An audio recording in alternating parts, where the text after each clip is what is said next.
It's the sound of ideas from 90.3 WCPN Idea Stream. I'm Mike McIntyre. Earlier this month, we had a chance to sit down with Brian Davis. He's the longtime executive director of the Northeast Ohio Coalition for the Homeless. Next month, Davis will step down from the post he's held for more than 2 decades.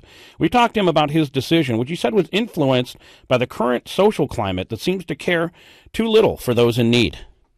I started in the 90s, and I seriously thought that there was just a brief interruption in our country's response to housing, and so I really thought, just like disco interrupted good music, I thought that was a period of time that we would get over and move on. But I've been doing it for 22 years, and we have made some amazing progress locally, but it's really fragile. And I see some decisions that are being made, a lack of a plan, that we could lose all that pretty quickly. And I really want to spend the end of my career solving some problems and providing some solutions that I don't see that happening in the homeless or housing arena. Many of the people who work to aid the homeless and to end homelessness locally know exactly where Davis is coming from. They feel the same frustrations, and the budget picture isn't looking any better. Still, they continue to hold on tight to the safety net and to the belief that as a society, one day, we can provide the compassion and assistance needed to end homelessness. One such person is Carl Cook, who works every day with the homeless as program manager with the Metanoia Project, which he co-founded. The word means change in one's life through spiritual conversion. Carl is a program manager, runs the Courage to Change program for Metanoia, which is headquartered at the former St. Malachy School. And he works with those who are chronically homeless. The program seeks not only to aid homeless in need, but eventually to move them into permanent housing. And we welcome Carl Cook to Studio 4 right now. Very good to have you with us, Carl. Thank you, Mike. Thank you. And I mentioned that a lot of people understood exactly where Brian Davis was coming from. And I wonder if you are in league with that, the frustrations that he's talking about, the general feeling that perhaps society could care a little bit more, that government could do a little more, that people could do a little bit more. Do you see that kind of erosion in confidence? I do. And I see the up and down struggle that we go through. Like Brian mentioned, he's been doing this for quite some time. And it is a roller coaster ride when we are working with the population we serve as far as finances. I do know personally, and I've been doing this for about 13, 14 years myself, and the ride goes up and down. However, we have been through this before. My personal views is I work directly with our men and women. I walk with them. I talk with them. I joined the programs with them. So you once walked among them, by the way. Absolutely. You were homeless yourself. I was homeless myself. So I lived under those bridges. I lived in those abandoned buildings. So for the most part, I can feel a lot of their pain and suffering, a lot of their different issues that they go through. So I think it's important we do look at the financial aspect of a nonprofit, but we also need to look directly at the individual.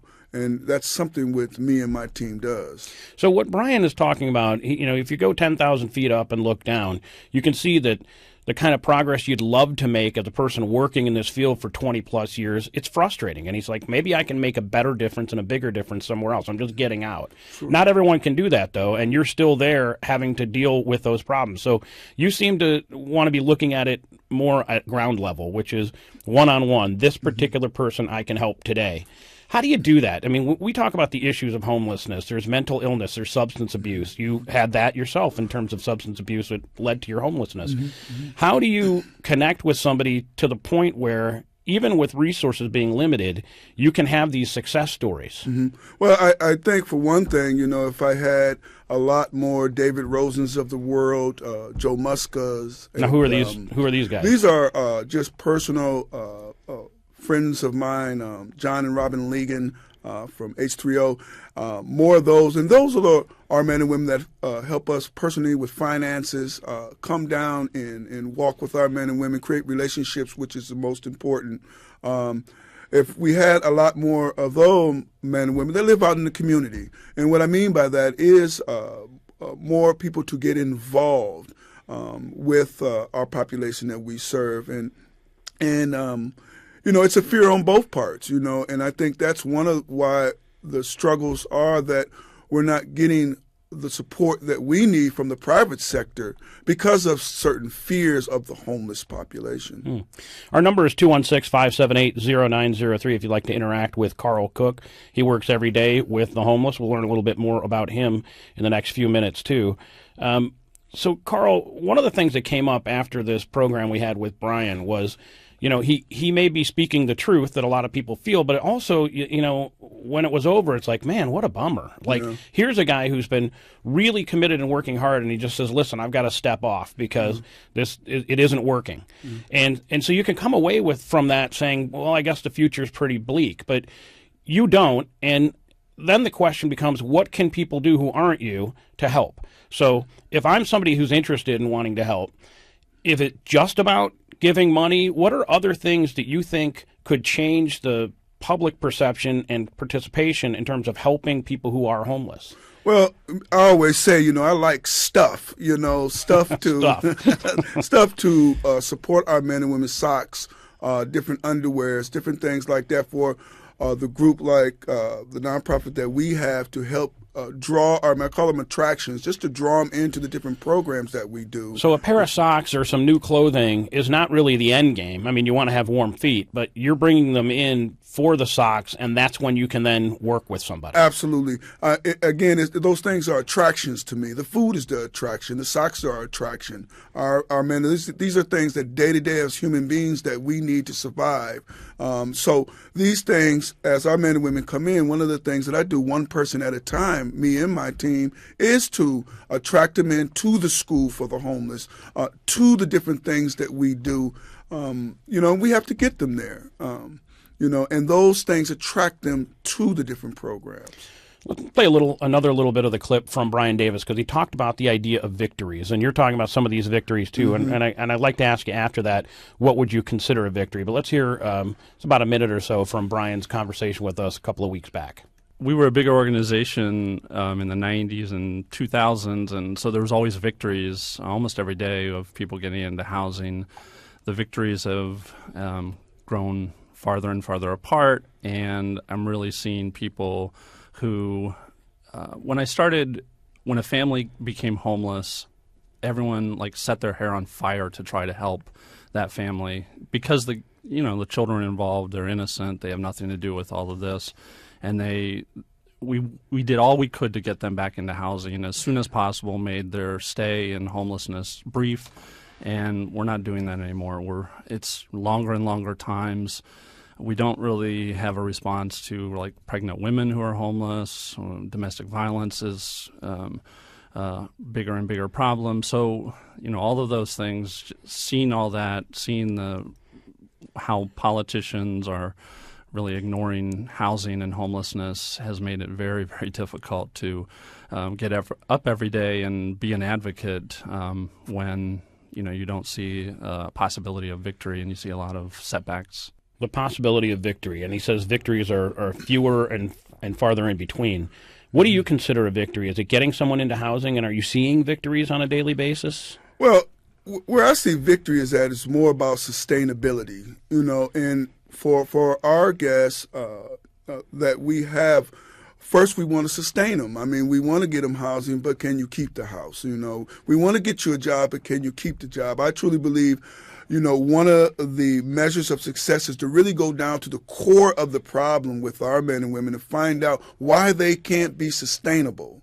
So one of the things that me and my team like to do is work on the inside. I mean, we are dealing with addiction issues, trauma issues, mental health, these kind of things, and these kind of things need to be addressed. I think before we want to talk about victory, let's address some victory in the inside of our men and women first.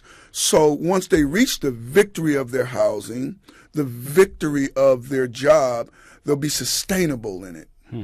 How does your program work? How many people are involved? They come into the former St. Malachy School, which is where you're headquartered. What kind of numbers are we talking about? How do you operate? Well, we're very unique. We open up at 7:00 p.m. and we do target our unsheltered population. On an average, we get about 60 to 70 men and women a night. We are the only co-ed hospitality center here in the city. And as our men and women come in, we provide them meals, health care, education, clothing, showers. So as they come in for those different attractions, because we need to survive, we want to coach them to come up to the school, the courage to change. It is weekend night school, and at this point, we're not so much at this point addressing if you have a GED or if you graduated high school. What we want to address is some of the trauma in your life. We want to address those issues. We want to address the life skills, the spiritual component. So we want to build you. We talk about the word hope all the time. But for me, the word hope is an action word. So if you want hope, you need to do some action. For instance, I hope I get a coat. I hope I get a pair of socks. Well, you have to do some action because at the end of the road, it's about sustainability. So how does the class work then? So you'll have people come in and learn these things in literally a classroom setting? What's the curriculum? Yeah, we do a classroom setting. It's Friday, Saturday, and Sunday night. Friday's class is, we call it treatment of the mind. On an average class, we have about 35 students, men and women, that come in on their own.